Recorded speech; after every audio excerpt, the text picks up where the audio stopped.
继续来关心到铁路交通，讲到这台铁呢，因为凯美丰台过境，还一寡铁路拢登记啊。也本地这2天要取消82班对号列车，不过对8月初一开始全线恢复正常。那准经过这灾害路段的时阵，就会塞卡班。也那和平到中正呢，会改做是单线双向通车。逐班车呢，大概拢会慢230分。台铁产业工会就质疑讲，一直咧拼抢通，附近也拢无加强，到时阵呢，就是一直抢通，一直登去的问题。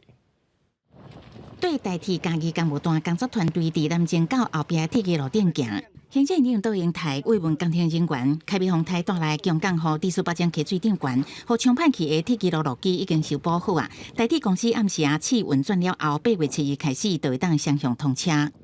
提出或者增列一些关于治水、关于交通，能够再进一步去精进，做得更好的一个预算。台风、天灾还是会有，但是人为的努力，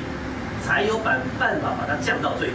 倒英台要求台铁相关的桥拢要完成技术鉴定，确保通车了后行车安全。当时台铁北回线抢修进度比以前较紧，台铁宣布8月7日头一班车开始，纵贯线嘉义到新营一当双向通车，北回线和平到中德东正线一当单线双向通行。不过经过灾害路段下降速行数，列车会慢10至30分不等。台铁产业工会质疑北回线为4月开始，因为土石流中断误解，佫发生石头结着自强河，以抢通为目标，恐惊有较侪风险。甚至是说，我们在为了抢通的过程当中，甚至有同仁因为这个山崩的关系，差点被活埋这件事情，在工作上的治安风险提高，也是因为在这个抢通的观念底下，非常有可能造成我们同仁的这个危害。产业工会嘛建议，在极端天气的情况下，台铁应该要全面检视，万一佫有路线因为天灾中断，第一时间要伫卖票系统清楚公布，以免产生纠纷。记者综合报道。